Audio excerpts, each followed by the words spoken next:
Të gjithë e dinë se si u fundos Titaniku, por historia e vërtet fillon pas mesnatës kur bota u zgjua, jo nga tragedia, por nga sigurimi. Titujt e hershëm pretendonin se anija ishte ende mbi ujë dhe se të gjithë pasagjerët ishin të shpëtuar. Pra, si u përhapën këto raporte ngushëlluese, ndërsa Karpathia po luftonte përmes deteve të akulluara me radio të heshtur me qindra mbijetues gjysmë të ngrirë në bord. Shkëndijat e para dolën në natë si shpërthime të koduara, CQD, dhe më pas SOS, duke arritur në radiot e anijeve që mbanin roj të parregullt dhe stacione bregu që kapnin fragmente nëpër statik. Mesazhet kërcenin nga një rele në tjetrën, të shtrëmbëruara nga moti dhe distanca. Disa anije dëgjuan një transatlantik duke goditur akull, të tjera kopjuan koordinata që nuk përputheshin. Përtej Atlantikut, operatorët regjistruan atë që mundën, pastaj humbën sinjalin, pastaj e kapën përsëri. Asnjëri prej tyre i pasigurt se cilat copa përputheshin së bashku. Në agim, mozaiku dukej si një anije në telashe diku në Atlantikun e Veriut, por jo ende një katastrofë. Orë më vonë, publiku pa tituj që shkuan në çdo drejtim. Botimet e hershme flisnin për linja të tërheqjes dhe një trupin të dëmtuar nën kontroll. Fletat e pasdites u shfaqën me një version më të sigurt, pasagjerët të transferuar, asnjë jetë në rrezik. Shtypi i mbrëmjes i kundërshtoi të dy, duke raportuar barka në det dhe thirrje për ndihmë. Disa gazeta mbanin skema me bandera të sigurta që të gjithë ishin shpëtuar pranë kolonave që i shmangën pretendimin 3 paragraf më poshtë. Redaktorët mbushën boshllëqet me fraza të kujdesshme, ndërsa kompozitorët e shkronjave mbyllën faqet, pastaj i grisën përsëri kur arritën kablo të reja. Ndërmjet shtesave, faktet ndryshuan me minutat. Teknologjia pas historisë ishte pas urgjencës. Aparatet patela të vitit 1912 lundronin në frekuencë dhe varishin nga operatorët që përputhën tonet me vesh. Statika nga stuhit e pranverës maskonte dërguesit të dobët. Asnjë rregull nuk kërkonte që anijat të mbajnë radio gjatë natës, kështu që shumë aparate qëndruan të heshtura ndërsa sinjalet zbeheshin. Mesazhet që u zbarkuan në stacionet bregdetare më pas u përballën me një tjetër ngushtim, linjat telegrafike tashmë të ngarkuara me rutinë urë. Zyrtarët radhitën dërgesat, lexuan kopje të nxituara dhe futën gabime ndërsa regjistronin emra dhe numra për shtyp. Brenda dhomave të lajmeve, tavolinat u mbushën me fije letre. Redaktorët e qytetit dërguan vrapues në zyrat e kablove dhe agjentët e anijeve me avull. Redaktorët e natës diskutonin nëse të ndalonin shtypin, të ndërronin një titull ose të prisnin përditësimin e ardhshëm. Gjatë orëve të vogla, telefonat ranë pa pushim, ndërsa gazetarët thirrën kompani transporti detar, konsulata dhe zyra rivale. Konfuzioni u rrit, sepse e njëjta shtëpi kablosh mund të mbante edhe një buletin roz edhe një të zymt, varësisht se cili rele arriti i pari. Jashtë, shoku u përhap nëpër Londër, New York dhe Belfast.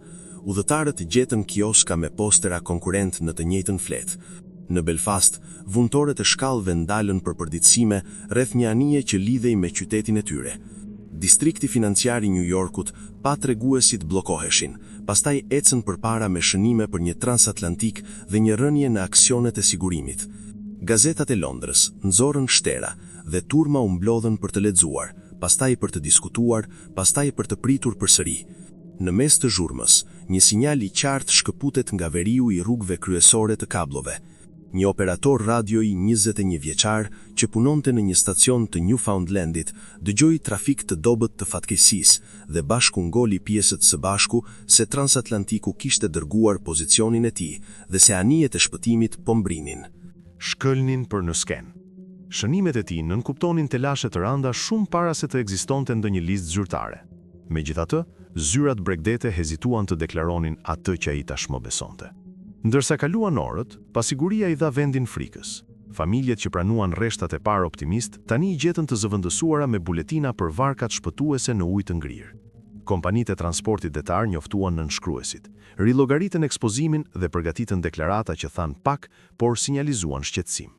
Tregjet u përgatitën, ndërsa aksionet e transportit detar u bën të paqëndrueshme dhe siguruesit detar shtuan skrupus në biznesin e ri. Në kohën që kablot më të qarta arritën në tavolinat që kishin rëndësi, doli një model. Asnjë tërheqje, asnjë anije në gatishmëri dhe varkat shpëtuese të pa identifikuara. Shkalla e humbjes filloi të zgjidhet, jo si një njoftim i vetëm, por si një grup mundësisht të tmerrshme, secila më e keqe se e fundit. Historia kaloi nga konfuzioni në pasojë, dhe bota e rregulloi zërin e saj nga shpresdhënës në të heshtur. Thirrja e parë zbret në dhomën e radios së Karpathias pas mesnate, një përzierje e CQD dhe SOS-s më të re me koordinata dhe një shënim të prerë të akullit. Kapiteni Artur Rostron nuk pret për konfirmim. Ai urdhëron shpejtësi të plot, kthen në një drejt skajit verilindor të Grand Banks dhe fillon një listë kontrolli që shtyn çdo sistem përtej rehatisë së tij. Avulli kalon nga ngrohjet e motorët. Ekuipazhi jashtë detyre thirret lart. Vrojtuesit dyfishohen. Timonieria merr një kurs që kalon nëpër ujëra të njohura për iceberge në këtë sezon. Ajri i natës ngjitet rreth kuvertave ndërsa anija vrapon. Deti hedh akull notues dhe grumbuj të shpërndarë përmes rrugës së tyre. Motorët përgjigjen përtej shpejtësisë së tyre të vlerësuar. Valvula dridhen ndërsa inxhinierët i hapin rregullatorët më gjerë se sa rekomandojnë manualet. Rostron vendos vrojtues shtesë në hark dhe krahët e urës. Raketat dhe dritat anësore jeshile janë gati për të sinjalizuar barkan e errësirë. Ekuipazhi monton rrjeta ngarkese dhe shkallë Jakob dhe lidh linja tërheqje përgjatë kapinave ku duart do duhet të kapin shpejt. Përgatitja përhapet në anije. Stuartet zhveshin shtretër dhe tërheqin batanike në promenadë. Stafi i ambarazhit vendos urën e kafeje, kakaoje dhe supë përgjatë kapinës. Çdo disa metra, një stacion i gatshëm me filxhan. Sallat e ngrënies pastrohen nga pëlhura dhe pajisje dhe bëhen paviljone. Tavolinat shtyhen së bashku për të formuar sipërfaqe të gjëra për fashim. Një ekip i purseriut ngre lista të gjata, lapsa të mbrept për të regjistruar emra bark për bark. Mjeku inventarizon fashat, kriprat e aromës dhe antiseptikun, pastaj dërgon vrapues për shishe ujë të nxehtë, ngjitëse mustardhe dhe rroba rezervë. Agimi vjen ngadalë, ndërsa varka e parë shpëtuese rrëshqet brenda distancës së firjes. Lopatët e saj ngadalsohen dhe janë të parregullta. Linjat bien, duart arrin. Mbijetuesit vinë në bord në heshtje të plot, fytyrat e djegura nga era dhe rrjedhura nga kripa. Veshja e stirt nga spruca e ftohtë. Disa pengojnë, disa nuk mund të qëndrojnë. Shumë i mbajnë sytë e tyre të fiksuar në verrasat e kuvertas, sikur çdo shikim mbrapa mund t'i tërheqte përsëri poshtë. Ekuipazhi i urdhëron në stacione. Batanike të parat, një pije të nxehtë, pastaj një vend për t'u vendosur nëse mund të afordojnë, një barele nëse nuk mund. Vinë më shumë barka. Emrat bëhen një litani për zyrtarët e purseriut. Çdo shkronjë shpjegohet, shkruhet 2 herë për të kapur gabime. Mjekët bëjnë triazh për ngrincje, ekspozim dhe shok. Stuartet kalojnë palto rezervë dhe jelek të marra nga arkëtinat e pasgjerëve me pëlqim të heshtur. Në qosh, disa ribashkime ndodhin pothuese aksidentalisht. 2 persona nga barka të ndryshme e njohin njëri tjetrin dhe mbyllin boshllëkun pa fjalë. Të tjerët kërkojnë fytyra dhe dështojnë dhe mirëkuptimi zbret pa ceremoni. Rostron lëviz nga ura te shkallat e salloni, duke kontrolluar çdo stacion. Urdhrat mbajnë ritmin me rrjedhën. Më shumë fener për gjathanës, më shumë barela shtepika e përparme e ngjitjes, më shumë duar në linja. Njohja do të vi më vonë. Për momentin, vendimet e tij ngjeshën orë pune në minuta. Gjatë mëngjesit, një masë vetme rritet. Bark pas barke llogaritur. Numërimi ngjitet drejt një totali përfundimtar. Në rreth 4 orë, ekuipazhi dhe vullnetarët sjellin në bord 705 mbijetues. Një numër kaq i madh sa anija ndihet e ndryshuar sikur një qytet i vogël të ketë hipur menjëherë. Dhoma patela ngjesh në ngarkesë. Mesazhet personale grumbullohen kundër trafikut zyrtar. Operatorët japin përparësi emrave për autoritetet, për mbledhjet e viktimave dhe sinjalet për anijet që ende po fshin zonën. Statikat e stuhive dhe valët e ngarkuara bëjnë të nevojshme përsëritjet. Ndërkohë, mbijetuesit bashkojnë llogarit e para jo ende të qëndrueshme, ndërsa shoku e lirshon kapjen. Deri në mes të mëngjesit, Karpathia mban prova që vota nuk i ka parë ende. Në kuvert dhe më poshtë, lajmi zgjidhet në fytyra, lista dhe hapësira bosh ku duhet jenë emrat. Anija kthehet në perëndim me një peshë informacioni që vetëm ajo mund ta dorëzojë. Shiu bie mbi portin e New Yorkut më 18 prill, ndërsa Karpathia kalon me lehtësi anijet e dritave të jashtme dhe lëviz brenda në një re të ulët. Ajo i bie fyllit të saj në thirrje të shkurtra të frenuara. bregu përgjigjet me një trubullim briresh dhe një mas çadrash përgjat moleve. Traget presin, romorka fluturojnë dhe njerëzit ngjiten në çati dhe shkallë zjarri për një linjë shikimi. Pilotët e portit e udhëheqin anijen përgjat një kanali të trash me anije të vogla, secila duke u përpjekur të afrohet më shumë. Qyteti pret në një heshtje të lagësht, që thyhet sa herë që një direst ose oxhak shfaqet nëpër mjegull. Shkalla në breg është e re. Linjat e policisë përkulen dhe rivendosen, ndërsa më shumë njerëz shtyjnë drejt ujit. Oficerë të montuar kalojnë nëpër boshllëqe që mbyllen përsëri sapo kalojnë. Gazetarët grumbullohen më afër me fletore dhe kamera metalike, duke thirrur ndaj kujdo në kuvert që shikon lart. Nisjet e lajmeve afrohen dhe bërtasin nëpër megafona, por ekuipazhi në kapina i mbajnë sytë e tyre në linja dhe shkallë. Autoritetet e portit i mbajnë prapa barkat private që përpiqen të ndjekin transatlantikun. Edhe me rend të vendosur, molet ndihen si një shtypje pyetjesh pa vend ku të zbresin. Para se dikush të zbresë në breg, Karpathia bën një ndalim të shkurtër në molin e White Star Line. Vinçat ngrihen dhe lëkunden jashtë. Dhe as pak, konfirmimi i parë i rënd thjesht i humbjes vjen mbi anë. Barkat shpëtuese të Titanit, të gërvishtura dhe lagura, vendosen në mol. Burrat në mol numërojnë dhe shënojnë me shkumsa sa fotografët synojnë emrat e barkave. Është dëshmia e parë fizike që shumë në qytet shohin. Shkarkimi ecën shpejt, pothuese pa fjalë, ndërsa linjat hidhen përsëri për lëvizjen në molin 54 të Kynard. Afrimi fundimtar e sjell skenën në fokus. Ambulancat rreshtohen në rrugë në një radhë të rregullt, motorët tik-takin. Mjek dhe infermier qëndrojnë gati me barelash. Brenda hangarit, familjet dhe miq skanojnë dyert e brendshme, buzët lëviz ndërsa stërviten. Emra. Gazetarët i mbajnë lapsat e tyre në të njëjtin kënd, duke pritur që një port të hapet. Kur anija lidhet fort, një val tingush ngrihet dhe pastaj bie mbrapa, sikur turma të kuptojë menjëherë se zhurma nuk do ta bëjë listën e emrave më të gjatë. Në kuvert, mbijetuesit vinë përpara në batanie dhe pallto të huazuara, këpucë të lidhura me spango, fytyra të shënuara nga të ftohti dhe mungesa e gjumit. Disa shojnë në tokë, duke u qëndrueshuar përgjat pasarelit. Të tjerët kërkojnë fytyrat masive në mol dhe pastaj ndalojnë, të pasigurt se ku të shikojnë mëtej. Ekuipazhi i ndihmon të kalojnë boshllëkun dhe të hyjnë në hangar ku krevate, stola dhe tavolinat vogla kthehen në stacione për emra, adresa dhe destinacione. Rendi konkuron me çrregullimin. Zyrtarët përpiqen të ndajnë rastet mjekësore nga ata të aftë për të ecur.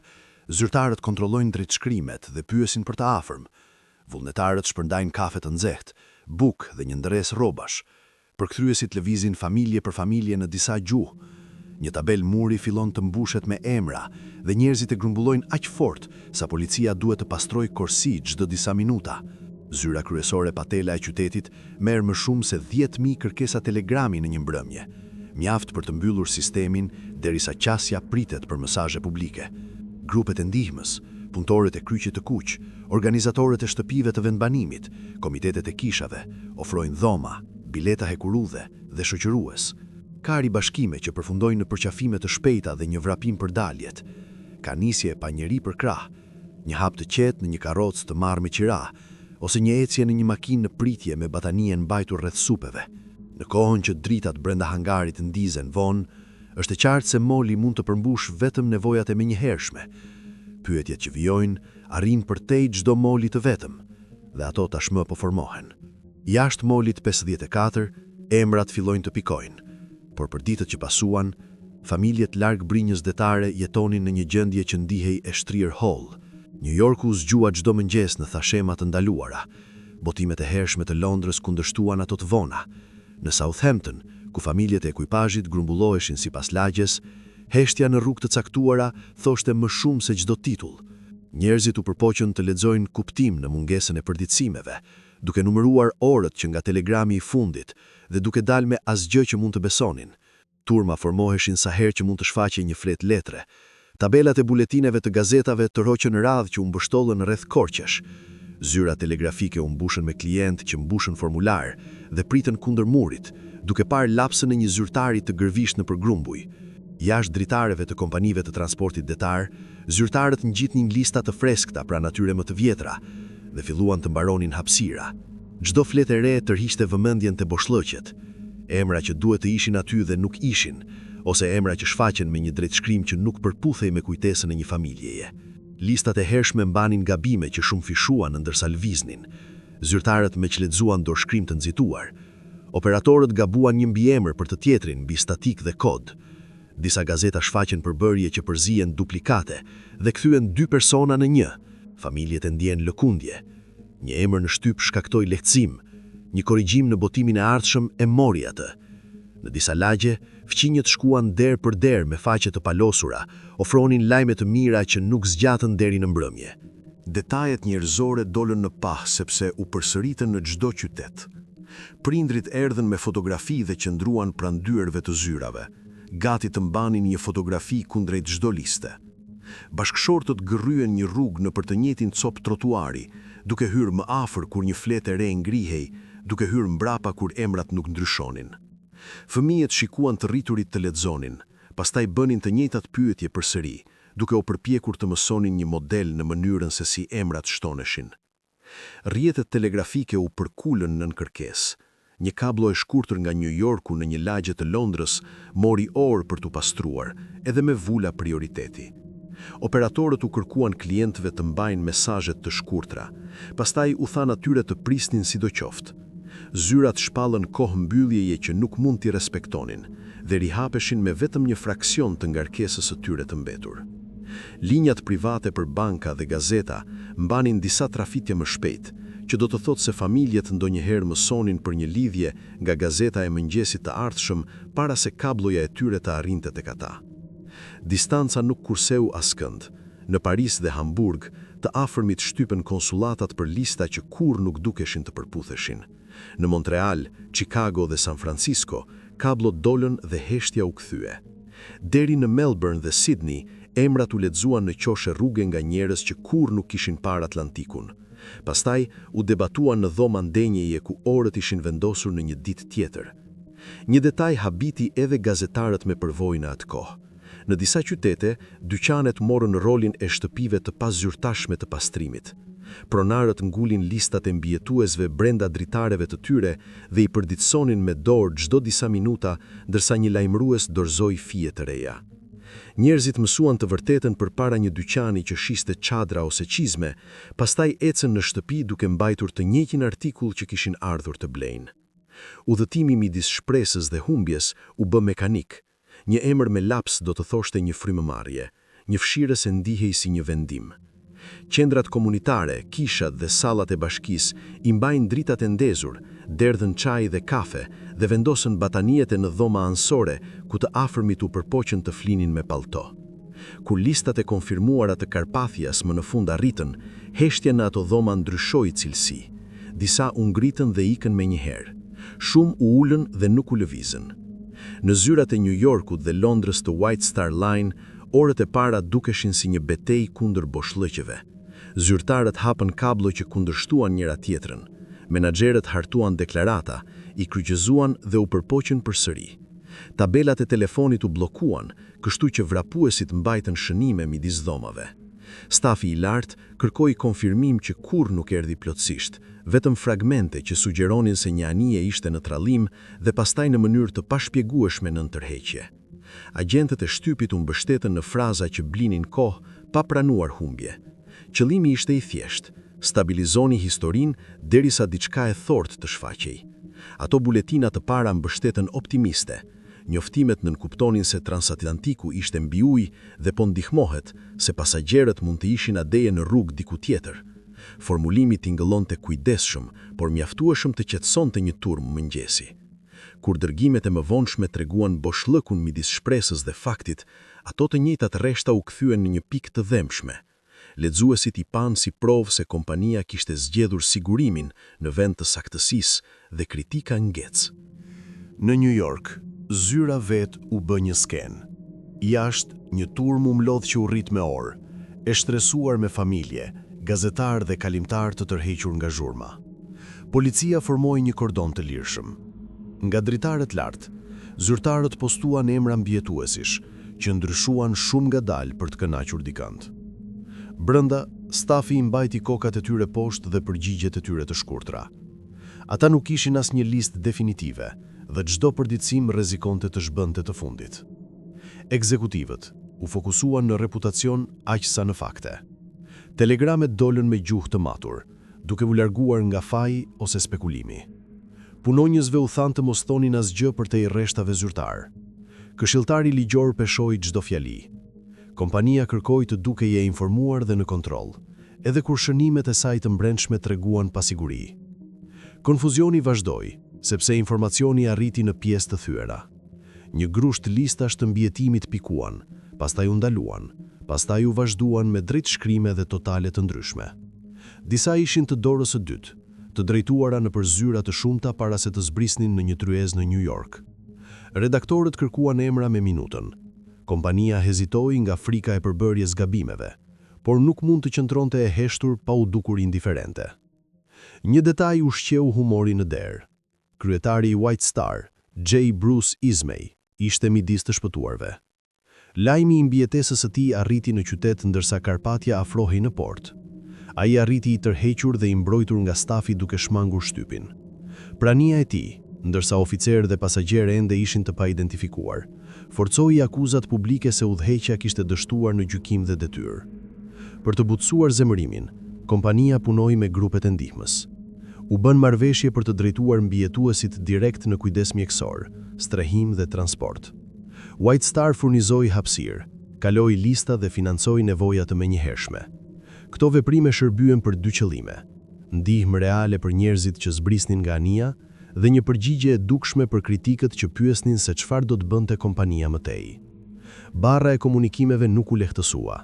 Mijëra familje kërkuan lajme njëherësh. Letra, kablo dhe thirrje personale u grumbulluan në gramunda që asnjë staf nuk mund të përpunonte me orar. Firma dërgoi përgjigje forme ku mund dhe rezervoi përgjigje të detajuara për raste të konfirmuara.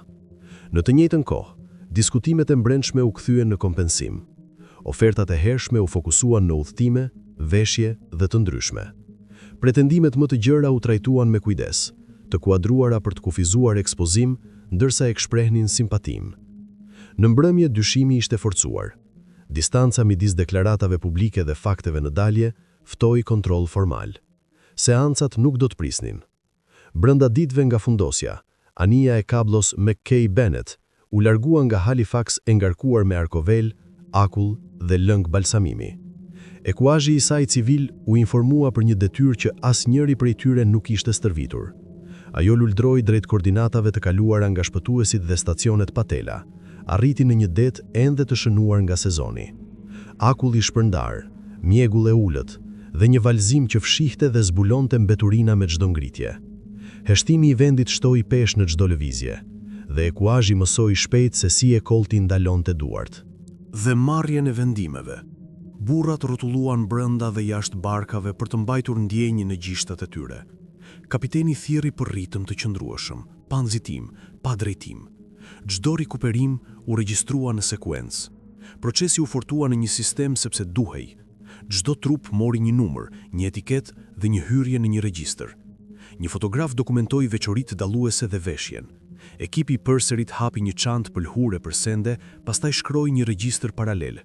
Përshkrime unazash, numra të orëve, iniciale në një jak, një letër të palosur me një adresë kthimi. Nëse kushti dhe ruajtja lejonin, ata balsamuan dhe vendosën mbetjet në një arkivol ose i mbështollën ato për ruajtje të ftohtë në kuvert. Kur hapësira mbaroi, ata bën hapin më të vështirë. Jo të gjithë mund të sillen brapa. Ekuipazhi ndoqi kriteret që kapiteni vendosi pas konsultimit me klerikët në bord.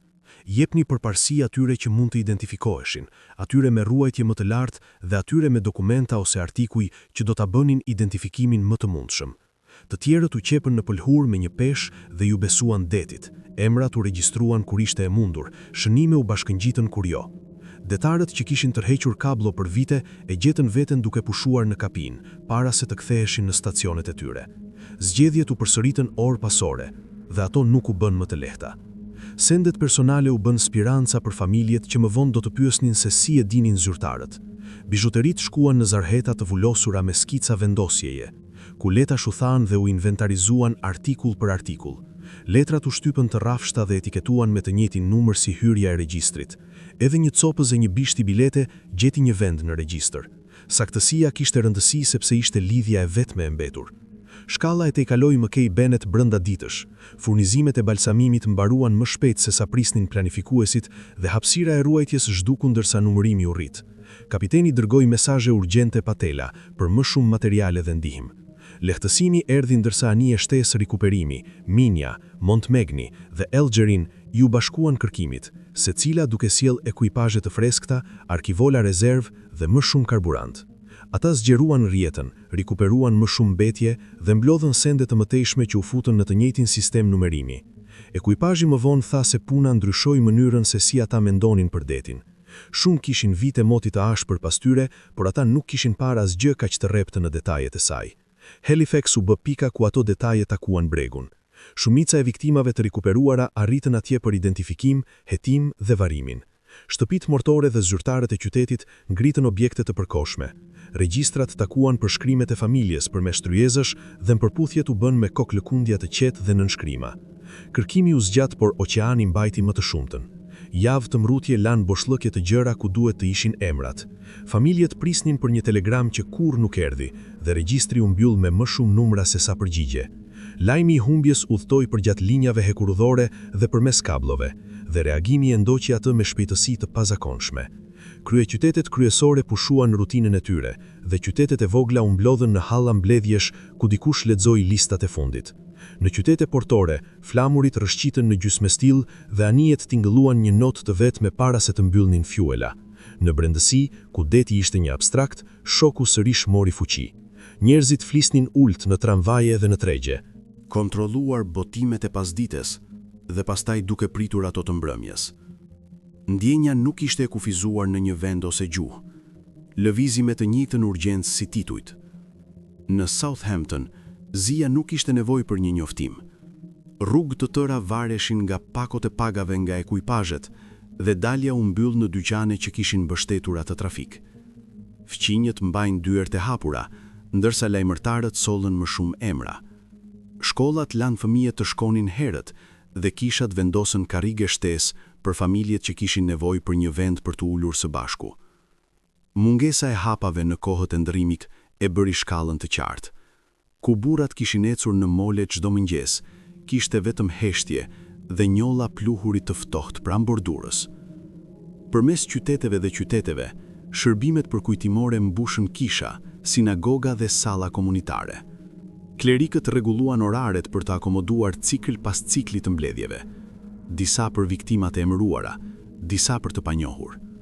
Muzikantët luajtën pa shënime programi dhe koralet qëndruan me himne të njohura në mënyrë që kongregacionet të mund të bashkoheshin, pa provë. Në një sallë me qira në një lagje, vullnetarët vendosën një tryezë të gjatë me bojë dhe regjistër, në mënyrë që të vajtuarit të mund të shkruanin emrat që dëshironin të lexonin. Qirintu dogjën deri në bishta, para se dikush të mendonte t'i zvendësonte. Njerëzit larg listës së pasagjerëve ende ndjen një tërheqje. Ania ishte prezantuar në botë si një emblem e zanatit modern dhe humbja e saj prishi në përdistancë dhe klasë. Punëtorët e zyrave u ulën lapsa në të njëjtën minutë çdo ditë atë javë. Dyshemet e fabrikave pushuan makinat për një zgjatim heshtjeje. Teatrot e rësuan dritat e sallës midis akteve. Anijat në det shënuan orën me xile dhe një shënim në regjistër. Edhe pa të afërm në bord, shumë thanë se ngjarja i bëri të mendonin për vijën e holl midis besimit dhe rrezikut. Shkëmbimet telefonike regjistruan një val që nuk ishin përgatitur. Operatorët në disa qytete raportuan vëllime rekordmadh se thirrjesh në distancë të gjatë, ndërsa njerëzit kontaktuan prindër, vëllezër dhe miq, pa qëllim tjetër veç se të thonin se po mendonin për ta. Disa mbajnë linja të hapura më gjatë se sa lejon politika, pastaj u kërkuan falje thirrësit tjetër dhe kërkuan durim. Telat vetë mbanin një lloj vizgeje. Zia mori një formë lokale. Gazetat shfaqën kufir të zinj rreth paqeve dhe shtypën poezi të dërguar nga lexuesit. Sheshet publike u mbushën pa leje, ndërsa njerëzit arritën pas pune dhe qëndruan, pa folur shumë, thjesht duke zënë hapësirë së bashku. Në disa lagje, shtypës shitën karta të vogla për kujtimi me data dhe emrin e anijes. Në të tjera, inshkrime me shkum shfaqeshin në trotuare jashtë portave të molit. Familjet e pasura organizuan shërbime private në prona, me disa të ftuar dhe karrocat duke pritur me diskrecioni. Lagjet e klasës punëtore u mbështetën në rrugën e hapur dhe dhomën e pasme të pabit, ku mbledhjet u filluan për familjet, me qira dhe pa pagë që vinte. Në vajtimin, rinte një problem që asnjë shërbim nuk mund të vendoste. Shumë luftuan me idenë se një anije kaq e admiruar për ndërtimin e saj mund të dështonte kaq plotësisht në një natë të vetme. Gjuha e sigurisë dhe progresit ndjehej më e hollë. Njerëzit pyetën nëse rregullat kishin mbajtur ritmin me shkallën dhe nëse besimi në makineri kishte zëvendësuar kujdesin.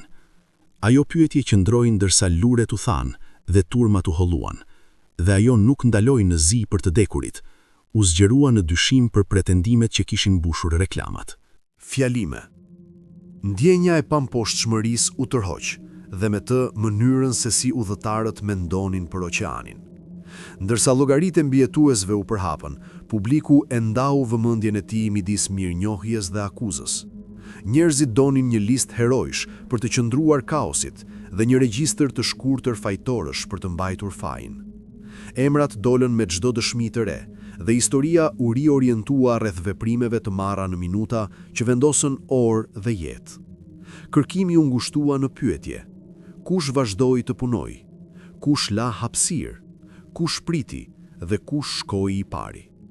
Operatori kryesor patela Jack Phillips tërhoqi admirim të hershëm.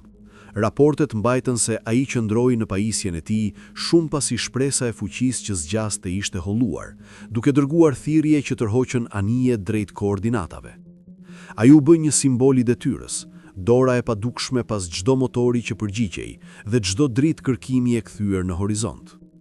Pranë tij, ekuipazh dhe steward të tjerë fituan njohje të qetë për të lëvizur njerëzit drejt barkave, duke përsëritur udhëzime dhe duke dhënë veshje atyre që arrinin në kuverta të hapura me pak më shumë se veshje mbrëmjeje.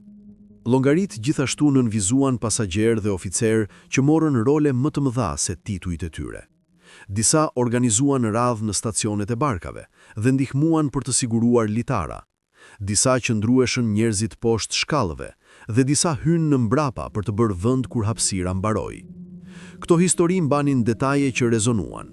Një dorë në një supë në kapinë, një fëmijë kalua nëpër një boshllëk, një jelek shpëtimi u rregullua ndërsa deti ngjitej. Modeli lexohej si rend i mbajtur së bashku nga vendime të matura në sekonda. Kontradikta u rrit pranë lavdërimit. Mosmarrveshjet u formuan mbi mënyrën se si u ekipuan barkat, kush dha cilin urdhër dhe cilat udhëzime çuan në ulëse të hapura që larguan anën e anijes. Dëshmit nuk përputheshin gjithmonë. Një person kujtoi një rregull të rrept, një tjetër kujtoi konfuzion dhe sinjale të kundërta. Vendimet e urës mbi shpejtësinë dhe raportimin e akullit tërhoqën shqyrtim të menjëhershëm. Pyetje për stërvitje, listën e barkave të postuar ose jo të postuar dhe rrugët e qasjes në anije u shfaqën në seanca dhe në gazeta që shtypën versione të kondensuar për një audiencë të paqetë. Klasa mprehti debatin. Numrat treguan një normë më të lartë mbijetese midis pasagjerëve të klasës së parë dhe të dytë se ata në klasën e tretë. Lexuesit u kapën në atë që nënkuptonte. Qasje në kuverta, pengesat gjuhësore, kalimet e mbyllura ose të ngarkuara dhe avantazhi i afërsisë me stacionet e barkave shpëtimse. Zemërimi u zgjat përtej aritmetikës. Ai synoi një sistem që dukej se favorizonte ata më afër kapinave dhe zërave të oficerëve. Pastaj erdhi një detaj që ndryshoi temperaturën e bisedës. Disa mbijetues dëshmuan se disa barka shpëtimse u larguan me shumë vende bosh. Pretendimi u dhëzdit fort, sepse sugjeronte humbje të parandalueshme. U zhvendos shpejt nga thashetheme në një pikë qendrore, në të dyja argumentet publike dhe hetim formal. Njerëzit donin emra të bashkangjitur me çdo nisje, një afatkohe për çdo bark dhe një arsye për çdo vend të pambushur që u tërhoq në errësirë. Vëmendja u kthye në oficerë të lidhur me barka specifike. Reputacionet e tyre bën qendër stuhe, ndërsa familjet dhe gazetarët kërkonin linja të qarta përgjegjësie. Çdo vendim i marrë në ftohtin dhe heshtjen e afërt, kur të ulesh, nëse të kthehesh, sa të marrësh, u rishikua në qetësinë e një rome komiteti dhe u gjykua nga njerëz me kohë për menduar.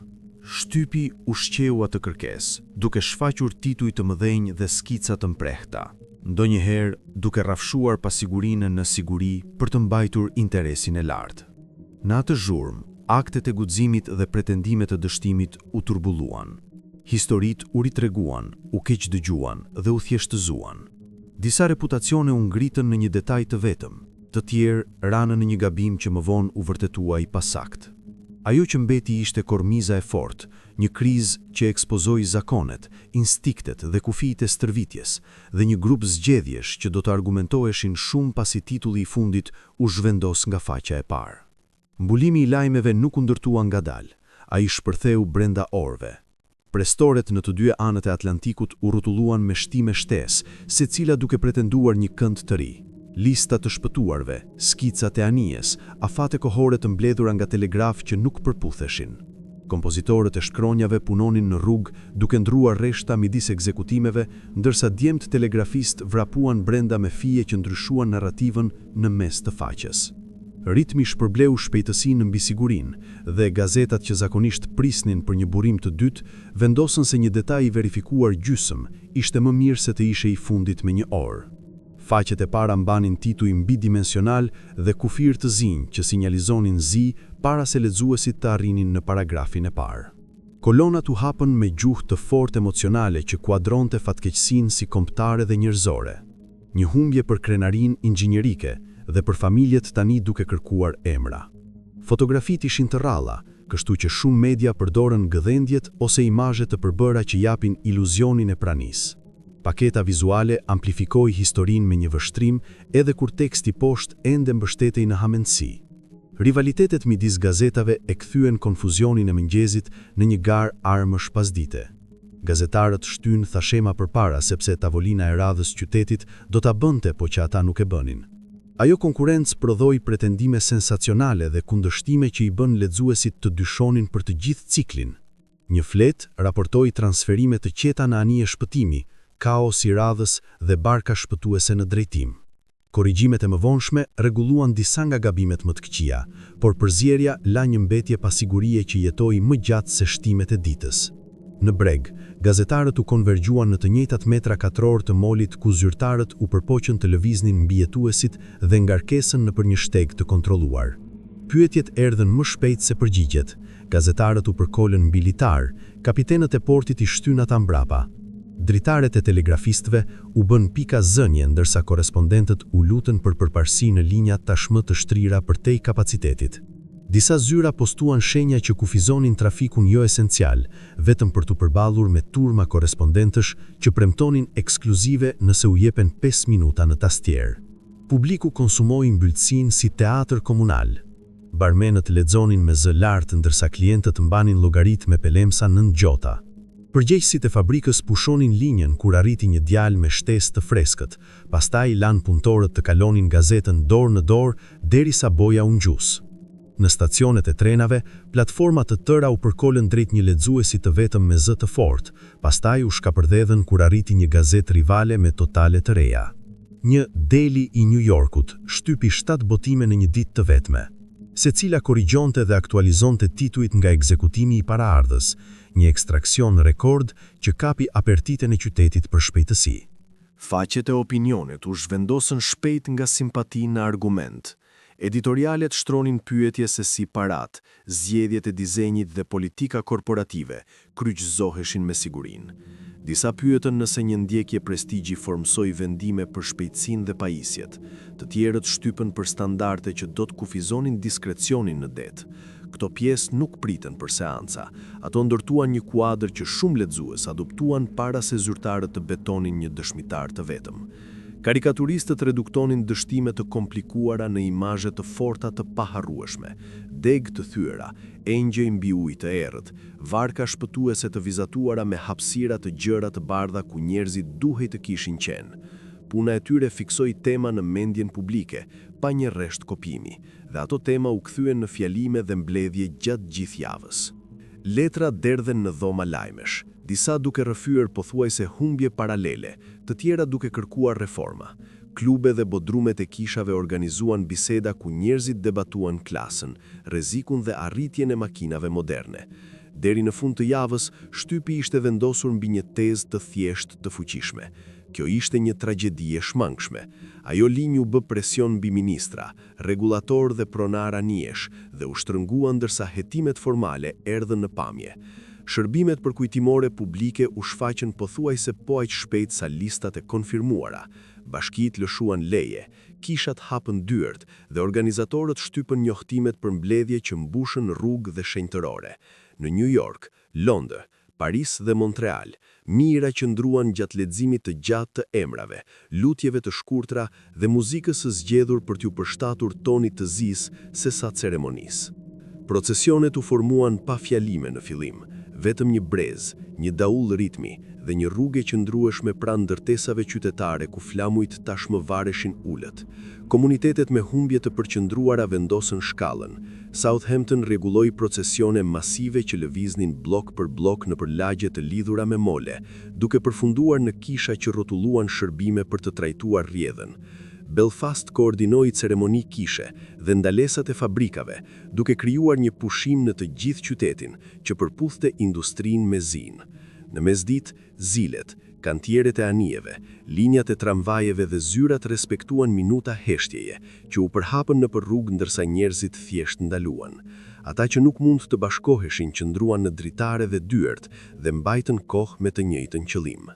Përkujtimore spontane morën formë rreth dyerve ku informacioni ishte postuar. Zyrat e transportit detar u kthyen në altare nën kurora dhe buqeta letre. Në porte, baza e bollardave u mbush me lule të fishkuara, ndërsa shënime të shkruara me dorë, disa jo më shumë se një emër dhe një datë, u përdvidhen nën lagështi. Sheshet publike mblodhen fotografi të kuadruara dhe shirita me emra anijesh me bojë të dore. Shfaqjet u rritën dhe holluan në ciklin e tyre, u rifreskuan nga udhëtarët e mëngjesit dhe kthyesit e mbrëmjes. Nderimet përhershme filluan në paralel. Komitetet porositën statuja, që nderuan grupe caktuara, orkestrën e anijes, ekuipet inxhinierësh që mbajnë fuqinë funksionuar dhe punëtorë të paemërtuar të kuvertës, detyrat të cilëve nuk bën tituj. Plakat u shfaqën në sallat e gildave dhe shkollat që listonin viktimat vendase. Cenotafe u ngritën ku asnjë mbetje nuk mund të kthehej, dhënë familjeve një vend të fiksuar për të vizituar. Skulptorët punuan me simbolik qartë, engjëj me krah të shtrirë, figura alegorike që mbanin pishtar dhe motive nautike si spikacia, litare dhe kurora dafine për të kuadruar humbjen dhe shërbimin në një gjuhë që njerëzit mund të lexonin me një vështrim. Zia formsuan zije në çdo lagje. Shërbimet të krishtera ndoqën forma të njohura me himne dhe mësime. Sinagogat mikpritën lutje për kujtimi që shënuan vidhjet komunitare përmes oqeaneve. Kongregacionet të tjera përshtatën të drejtat për të fokusuar në të zhdukurit, duke drejtuar vëmendjen te emrat që nuk mund të vendoseshin në varre. Klerikët koordinuan në mënyrë që shërbimet mbivendosese të mos konkuronin për hapësirë ose muzikant. Qëllimi ishte qasja e thjesht në tokë të përbashkët. Shkalla e dhurimit habiti zyrtarët lokal. Fondet për përkujtimore u përhapën aq gjërësisht sa mbi 100 iniciativa të veçanta u nisën brenda muash. Udhëheqësit e qytetit formuan komitete për të renditur propozimet, për të parandaluar projekte të dyfishta dhe për të drejtuar para drejt punimeve që mund të ndërtohen dhe mirëmbaheshin. Shënimet e mbledhjeve tregojnë debate të kujtesshme për vendodhjen, mbishkrimet dhe mirëmbajtjen e vazhdueshme, një shenjë e hershme që kujtesa do të kërkonte menaxhim si dhe sentiment. Simbolet mbanin mesazhin përtej ceremonisë. Dizenjerët favorizuan linjat detare dhe vertikale të forta për të sugjeruar qëndrueshmëri. Gdhendjet e lehtësuara të barkave shpëtuese u shfaqën pranë vargjeve të zgjedhura për përmbajtje sesa dram. Edhe zgjedhja e gurit, graniti për përhershme, mermeri për butësi, sinjalizui qëllimin. Emrat u rregulluan sipas regjistrit ose rrugës, duke lidhur përkujtimin publik me hartën e përditshme të çdo qyteti. Zia u zhvendos më shpejt se sa kushdo priste. Brenda ditësh nga mbijetuesit që hynin në molin 54, komitetet u takuan dhe votuan për të hapur një hetim. Ajo ritëm ishte e pazakont për epokën kur hetimet shpesh merrnin javë për të organizuar. Trena special u rregulluan, dhoma u siguruan, zyrtarët përgatiten ekipe stenografie dhe thirrën dëshmitar para se anija të mund të lundronin ose kujtimet të mund të shpërndaheshin nëpër vend. Washingtoni donte një regjistër ndërsa detajet ishin ende të freskëta dhe publiku ishte ende duke dëgjuar. Senatori William Alden Smith hyri në balë të përpjekjes. Ai shtiu për thirrje të menjëhershme dhe një listë dëshmitarësh që varionte nga oficer të lartë në steward, nga ndërtuesit e anijeve në dizenjer, nga pasagjerët në operator patela. Ai donte përgjigje para se kujtesa të zbehtej dhe para se interesi publik të lëviste në një krizë tjetër. Eksperienca e tij në hetim hekurudhor e kishte mësuar se pengesat fillonin të ndërtohen brenda ditësh. Dëshmitarët rregullonin historitë, kompanitë mbyllën radhët, provat u humbën ose u riinterpretuan. Shpejtësia e tij sfidoi atë model. Seanca e parë u hap në New York, ndërsa qyteti ende përcodonte arritjen e Karpathias. Dëshmia filloi me kapitenin Rostron, që përshkroi rrugën e anijes së tij drejt koordinatave të fatkeqësisë, vendimin për të shtuar shpejtësinë dhe procedurat që përdori për të tërhoqur mbijetuesit në bord. Përgjigjet e tij ishin të qarta dhe mbështetura nga regjistrat e anijes. Senatori Smith vazhdoi me operatorin Patela të Karpathia, që dha një llogari të trafikut që kaloi natën e fundosjes dhe ditët që pasuan. Komiteti dëgjoi për sinjalet e humbura, thirrjet e prapsuara dhe vëllimin e kërkesave për konfirmim që mbytën sistemin. Atmosfera ndryshoi kur J. Bruce Ismay mori vendin. Si kryetar menaxhues i White Star Line dhe një mbijetues, statusi i tij e shndërroi atë në një figurë të ndarë. Senatori Smith e shtyu për detaje mbi projektin e anijes, shpejtësinë përmes rajonit të Akullit dhe vendimin për të hyrë në një varg shpëtuese, ndërsa të tjerët qëndruan në bord. Përgjigjet e Ismay mbajtën një ton mbrojtës. Ai pohoi se nuk ishte ndërhyrë me urdhrat e kapitenit, se ai hyri në një varg vetëm pasi asnjë grua apo fëmijë nuk ishte në pritje, dhe se politika e linjës ndiqte standardet e industrisë. Senatori Smith kontestoi secilën prej këtyre pretendimeve me pyetje që u mbështetën në dëshmi të mëparshme. Shkëmbimet u acëruan. Gazetarët shënuan tensionin dhe mbajtën shtyllat e tyre të përqendruara në një narrativ të fajt personal. Oficerët e mbijetuar dhanë llogari që ndryshuan në detaje, por u përputhën në pikën kryesore. Anija goditi një iceberg, u përmbys dhe u fundos. Përgjigja përfshinte uljen e barkave shpëtuese, nën kufizime që asnjë prej tyre nuk I kishte hasur në stërvitje. Pyetjet u përqendruan në arsyet pse disa barka u larguan pjesërisht të mbushura dhe nëse u bën përpjekje për t'u kthyer përmbjetuesit në ujë. Dëshmitë zbuluan mungesë bashkërendimi. Disa oficerë interpretuan urdhrat për gratë dhe fëmijët e para si ekskluziv. Të tjerët e lejuan burrat kur asnjë grua nuk ishte afër. Mosmarrveshjet zbuluan një strukturë komande e cila nën presion u kthye në improvizim. Pasagjerët shtuan një perspektivë të tretë. Dëshmitar nga klasa e parë përshkruan një përpjekje të organizuar për të mbushur barka, megjithse ata pranuan se shumë ulse mbeten bosh. Dëshmitar nga klasa e tretë raportuan pengesa për t'u depërtuar në kuverta, derë të mbyllura dhe mungesë të qartësisë për ku të shkonin. Disa thanë se u seksuan nga ekuipazhi, të tjerët thanë se u lanë të lundronin nëpër korridore të panjohura pa udhëzime. Ndarjet e klasës, ndërtuara në dizenjin e anijes, u bën pengesat që ndikuan në atë se kush arriti në barka dhe kush jo. Hetimi u ndal te dizenji dhe pajisjet. Dëshmitar teknike shpjeguan se Titaniku mbante varka shpëtuese vetëm për një pjesë të pasagjerëve dhe ekuipazhit në bord. Një gjetje që e bëri të qartë se edhe një nisje e përsosur nuk do të kishte shpëtuar të gjithë. Komiteti pyeti pse rregulloret lejonin një mangësi të tillë. Përgjigjet treguan një kod të vjetruar bazuar në tonazhin e anijes sesa numri I njerëzve në bord. Industria e transportit detar kishte lobuar kundër kërkesave më të repta, argumentuar se dizenji modern I bënte varkat shtesë të panevojshme. Ato supozime tani duken të brishta. Shpejtësia u bë një pikë mosmarrveshje e vazhdueshme. Anija kishte mbajtur një ritëm që e vendoste atë në zonën e Akullit natën e fundosjes. Senatori Smith e shtyu për detaje mbi projektin e anijes, shpejtësinë përmes rajonit të Akullit dhe vendimin për të hyrë në një varg shpëtuese, ndërsa të tjerët qëndruan në bord. Hetimi I ndereku në Britani u hap pak më vonë, por mori një aqasje më teknike. Drejtuar nga Lord Mercy, ai përqendroi ekspertizën marinake dhe inxhinierike. Dëshmitar shpjeguan si anija u rit me iceberg dhe u përmbys. Ndërtua, si ajo u ndau në ndarje të papërshkueshme dhe pse ato ndarje nuk e ndaluan përmbytjen.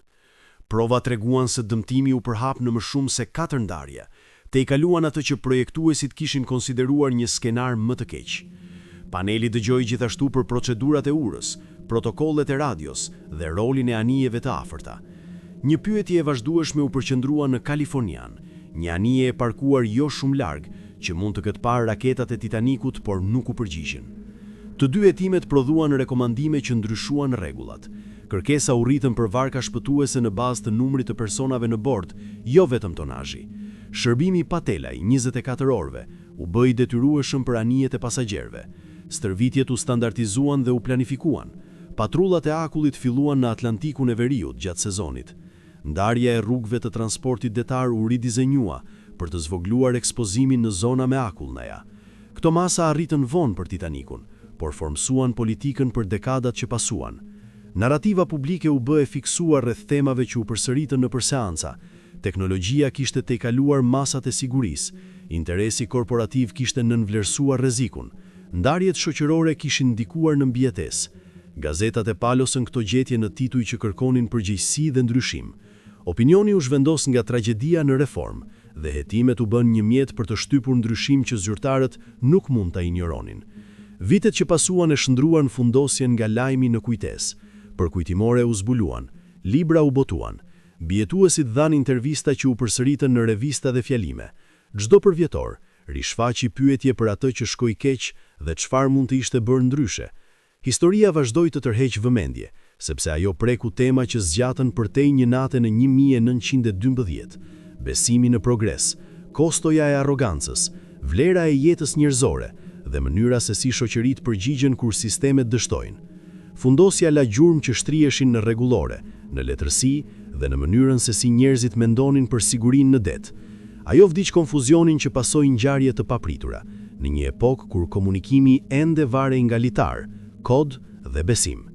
Ajo shënoi një moment kur botës ju desh të rregullonte pritshmëritë e saj me kufizime që teknologjia nuk kishte tejkaluar ende, dhe ajo mbajti një vend në kujtesë kolektive, jo vetëm si një fatkeqësi detare, por si një pikë these që ndryshoi mënyrën se si anijet ndërtoheshin, si udhëtarët mbroheshin dhe si historitë e humbjes transmetohen nëpër breza.